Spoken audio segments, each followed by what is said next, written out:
Welcome to the Parkinson's Research Guy, where we break down the latest research on Parkinson's disease into clear, useful takeaways. Whether you're living with Parkinson's or caring for someone who is, we'll help you turn science into steps that improve your quality of life.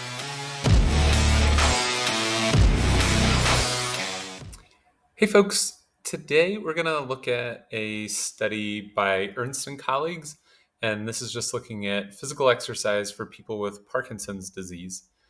And we wanted to just do a general overview of this. It's highlighting how important exercise is, which is a great thing. So physical exercise for people with Parkinson's disease, this is a systemic review and network meta-analysis, which just means they looked at a ton of studies and put some of these conclusions together. So the purpose was that the authors recognized that while physical exercise is widely recommended for people with Parkinson's disease, the relative benefits of different exercise types, like dance, lifting weights, balance, aerobics, everything else, has remained unclear in general in their eyes.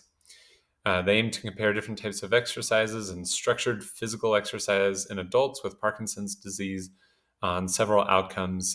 They were looking at severity of motor signs, quality of life, and various adverse effects. So they included randomized control trials of physical exercise interventions for people with Parkinson's disease, mostly mild to moderate stage and without major cognitive impairments. And they included a lot of randomized control trials totaling almost 8,000 participants.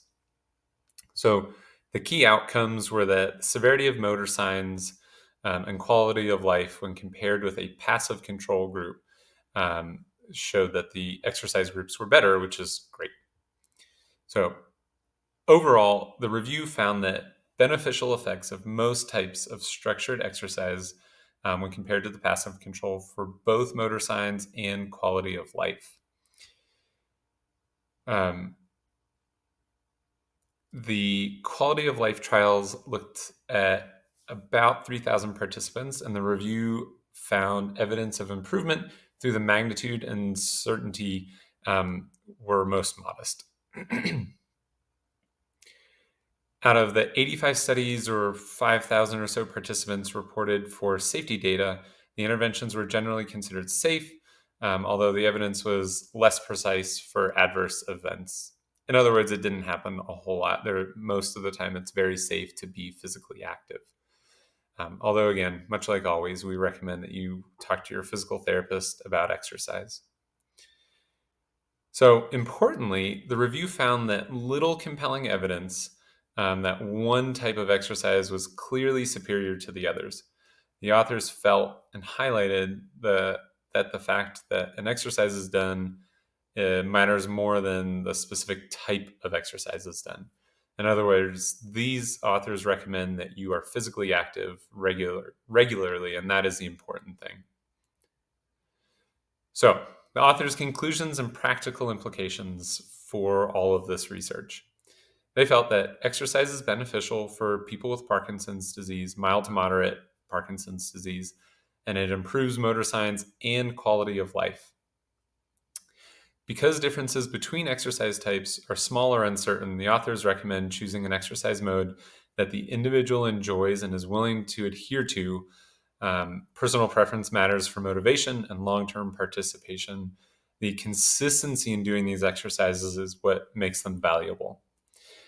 They do call for more research to try and find the best possible types of exercise, the amount of exercise, but for right now, exercising consistently is the most important thing.